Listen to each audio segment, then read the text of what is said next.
ভাগ্য আমায় ছোবল মারে রক্তে বিষের জ্বালা, ও বেহুলা আমি মরলে আমায় নিয়ে ভাসাইও ভেলা। জনপ্রিয় এই গানের কথাগুলো ষোড়শ শতাব্দীর প্রাচীন লোককাহিনীর কিংবদন্তি নায়িকা বেহুলা সুন্দরীকে নিয়ে। দেশের বেশিরভাগ মানুষের এখনও অজানা লোকজ গল্পের নায়িকা বেহুলা সুন্দরী ও লক্ষিন্দরের গল্প।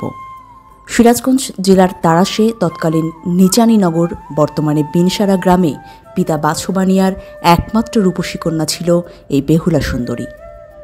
এককালে তাড়াশের বিভিন্ন এলাকায় রাজা জমিদারদের বসত ছিল। এখনও এখানে রয়েছে অতীতের বহু পুরাকীর্তি। এর মধ্যে বেহুলার বাড়ি এবং জীবনকূপ এখনও বর্তমান তাড়াশে।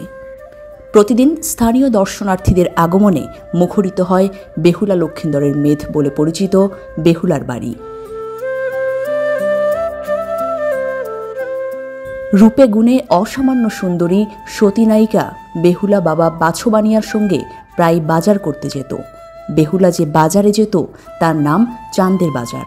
প্রায় ৩০০ বিঘা জমির উপর চাঁদের বাজার লাগোয়া তাড়াশের বস্তুল গ্রামে। যে বটগাছের নিচে বসে বেহুলা লক্ষিন্দর গল্প করত, সেই বটগাছটি এখনও বিশাল জায়গা জুড়ে কালের সাক্ষী হয়ে দাঁড়িয়ে আছে। রয়েছে দুজনের ব্যবহৃত বেহুলা লক্ষিন্দরের নৌকোটিও। ৫৬০টি বর দ্বারা বেহুলা লক্ষিন্দরের বসে থাকার আসন ঘিরে রয়েছে। বটগাছের বরগুলো দেখতে অপরূপ সুন্দর। এখানে আগত দর্শনার্থীরা বটগাছের বরগুলো ঘুরে ঘুরে দেখেন। তবে কর্তৃপক্ষের প্রয়োজনীয় সংরক্ষণ ও বসার জায়গা না থাকায় দর্শনার্থীদের পোহাতে হয় যথেষ্ট ভোগান্তি। বেহুলা লক্ষিন্দরের মেধ বলে লোকমুখে প্রচলিত সতী বেহুলার বাড়িতে রয়েছে বেহুলার ব্যবহৃত বড় একটি কূপ। ওই কূপের মধ্যে আছে আরও ছোট ছোট 4টি কূপ। এই কূপের এক আশ্চর্য ঘটনা লোকমুখে শোনা যায়। এককালে এই কূপের পানি অসুখ বিসুখে যে নিয়ত করে খেত তারা সুস্থতা ফিরে পেত। আরও আশ্চর্যের ব্যাপার হলো এই কূপের ডেকোরেটর সুলভ বিশেষ আচরণ।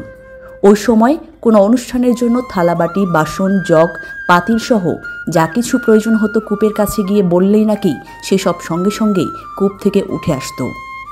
ঘটনাক্রমে কোনো একদিন কোনো কুচক্রী লোক প্রয়োজন শেষে ওই সব বাসনপত্র ফেরত না দেওয়ায় সেই কূপ থেকে নাকি তার ডেকোরেটর সুলভ আচরণ বদলে যায়।